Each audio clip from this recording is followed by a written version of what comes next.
तो एक डिबेट आती है कि सोशियोलॉजी और जो ह्यूमैनिटी सब्जेक्ट है वो रियल सब्जेक्ट नहीं है। क्यों क्यों भाई ऐसी डिबेट ऐसी क्यों आ रही है? अगर सोशियोलॉजी और ह्यूमैनिटी सब्जेक्ट रियल सब्जेक्ट नहीं होते तो गवर्नमेंट और जो यूनिवर्सिटीज है, हॉस्पिटल्स है, इंटरनेशनल ऑर्गेनाइजेशन है, वो इन्वेस्ट क्यों कर रही है बिलियंस इन सोशियोलॉजी की रिसर्च में, सोशल रिसर्च में?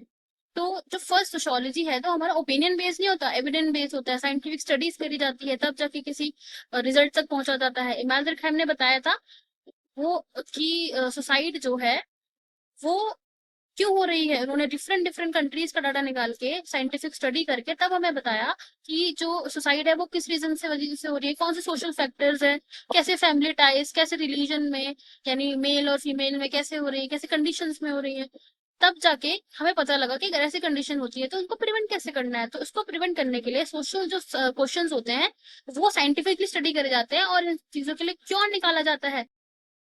और जो सोशोलॉजी हो गई, बेसिकली सोशोलॉजी रियल वर्ल्ड में बहुत ज्यादा इम्पैक्टफुल है क्योंकि इलेक्शन सर्विस, क्राइम प्रिवेंशन हो गया, एजुकेशन पॉलिसीज हो गई, ये सारे के सारे मैनेजमेंट डिजास्टर हो गए, सोशोलॉजिकल रिसर्च करी जाती है। तभी समझा जाता है कि जो लोग हैं वो क्यों बिहेव कर रहे हैं, पॉलिसीज कैसे इंप्रूव करी जा सकती है। पॉलिसीज का बहुत बड़ा रोल होता है किसी सोसाइटी को आगे डेवलप करने में। अब आप देख सकते हैं कोविड-19 के पेंडेमिक के टाइम पे जो गवर्नमेंट्स है उन्होंने गवर्नमेंट और जो हॉस्पिटल्स में डॉक्टर्स और साइंटिस्ट के ऊपर ही नहीं बल्कि उन्होंने सोशल साइंटिस्ट के ऊपर भी इन्वेस्टमेंट करी थी कि लोग क्यों नहीं करना चाह रहे हैं वैक्सीनेशन, क्यों इग्नोर कर रहे हैं अपने हेल्थ गाइडलाइंस को, क्यों वैक्सीन कैंपेन नहीं लगाए जा रहे, लॉकडाउन रूल्स क्यों नहीं फॉलो कर रहे हैं। तभी तो गवर्नमेंट है वो पॉलिसीज निकाल के उनको एक्सप्लेन करेगी ताकि जो उनकी हेल्थ केयर है वो इम्प्रूव हो।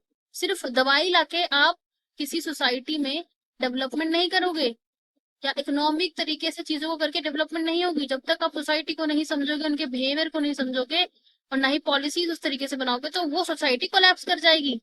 तब आपका सोसाइटी में होना ही बेकार है। टेक्नोलॉजी तब तक नहीं रहेगी जब तक आप सारे ही फैक्टर्स को नहीं स्टडी करोगे। जब लोग पूछते हैं कि use of philosophy, history, political science क्यों जरूरी है, सोशियोलॉजी क्यों जरूरी है, तो आंसर एक सिंपल ही है, अगर पॉलिटिकल साइंस नहीं होगा तो कॉन्स्टिट्यूशन नहीं होगा, ह्यूमन राइट्स नहीं होंगे तो सोसाइटी में क्राइम बढ़ेंगे, भाई लोग दूसरे को किस तरीके से डिस्क्रिपेंसी क्रिएट हो जाएगी, लोगों के बीच में बस लड़ाई होती रहेगी और दबले कुचले लोग ज्यादा दबाए जाएंगे और ऐसे क्या होगा, एक क्राइम को ज्यादा प्रायोरिटी मिलेगी और वो सोसाइटी कोलैप्स हो जाएगी और डिक्टेटरशिप्स की जगह और वर्नेबल स्टेट आ जाएगी। एथिक्स इन एआई में भी बहुत ज्यादा अब यूज करा जा रहा है सोशल रिसर्च का।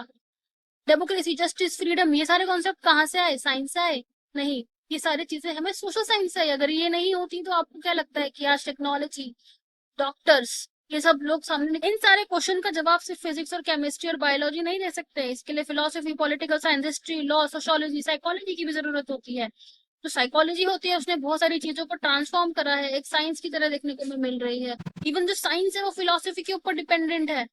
साइंटिफिक मेथड के अंदर भी क्वेश्चन पूछे जाते हैं, टेस्ट करा जाता है और ये सारी चीजें फिलोसोफर्स ने लाई तब जाके तो साइंटिफिक चीजें आगे कंडक्ट करी गई थी। अगर सोशियोलॉजी की या सोशल साइंस की कोई वैल्यू नहीं होती तो गवर्नमेंट कभी क्राइम खत्म करने के लिए सोशियोलॉजी स्टडी नहीं करती, ना ही एजुकेशन होती। एजुकेशन नहीं होती तो आप डॉक्टर और साइंटिस्ट कैसे बन सकते थे? आप अभी तक पिछले ट्रेडिशनल सोसाइटी में ही होते अगर चेंजेस नहीं आते।